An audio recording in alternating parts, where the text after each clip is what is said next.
चेतन बचपन से ही होशियार था। कोई कहे या ना कहे, बस वो दिन भर पढ़ाई ही करता रहता था। वो एक मध्यम वर्गीय परिवार से संबंध रखता था। माता पिता की स्थिति भी कुछ ज़्यादा ठीक नहीं थी। उसके पिताजी के पास केवल 2 बीघा जमीन थी, जिसमें जैसे तैसे करके वो घर का खर्चा चलाते थे।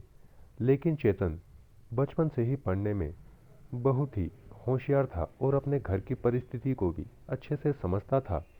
इस वजह से उसने शुरू से ही सोच रखा था, उसे कुछ करके दिखाना है ताकि वो अपने माँ बाप को अच्छी लाइफ दे सके। चेतन के माँ बाप अपने बेटे को अच्छे स्कूल में पढ़ाना चाहते थे, लेकिन क्या करे, उनके परिवार की स्थिति इतनी अच्छी नहीं थी। इस वजह से चेतन शुरू से ही सरकारी स्कूल में ही पढ़ा था। लेकिन इसके बावजूद चेतन हमेशा प्रथम श्रेणी में ही उत्तीर्ण हुआ। समय बीतता गया। अब चेतन की पढ़ाई पूरी होने में सिर्फ 2 वर्ष ही बचे थे। चेतन बीटेक कर रहा था। बीटेक के अंतिम वर्ष की परीक्षा चेतन ने इस साल दी थी। थोड़े दिन बाद ही चेतन के बीटेक की परीक्षा का रिजल्ट आ गया, जिसमें चेतन ने पूरे राजस्थान में टॉप किया। रिजल्ट आने के कुछ दिनों बाद ही बड़ी बड़ी मल्टीनेशनल कंपनियां चेतन के पास नौकरियों के ऑफर लेकर आने लगी। यह देखकर चेतन के माता पिता बहुत ही खुश थे कि आखिरकार हमारे बेटे की मेहनत रंग लाई।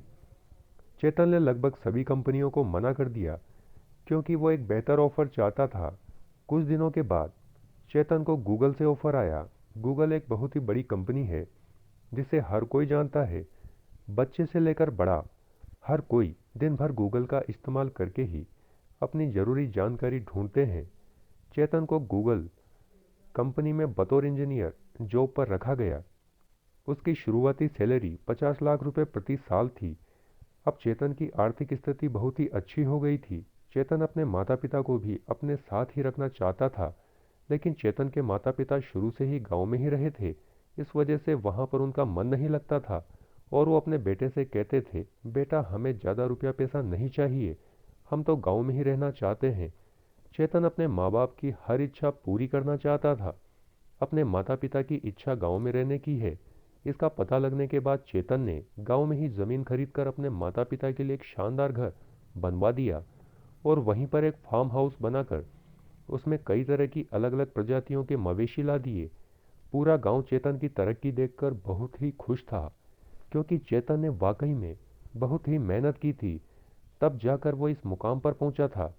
दोस्तों, इस कहानी से हमें सीख मिलती है, अमीरी गरीबी आपके कर्मों पर निर्भर करती है।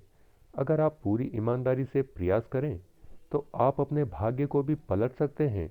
लेकिन ऐसा करने की क्षमता बस कुछ लोगों में ही होती है, क्योंकि ज़्यादातर लोग तो परिस्थितियों के आगे झुक जाते हैं और उसे ही अपनी नियति मान लेते हैं। लेकिन कुछ लोग जो चेतन जैसे होते हैं, वो परिस्थितियों से नहीं घबराते और अपनी मंजिल पाकर ही रहते हैं। आपको हमारी कहानी कैसी लगी, कमेंट करके हमें ज़रूर बताएं। चैनल को लाइक शेयर सब्सक्राइब करना ना भूलें।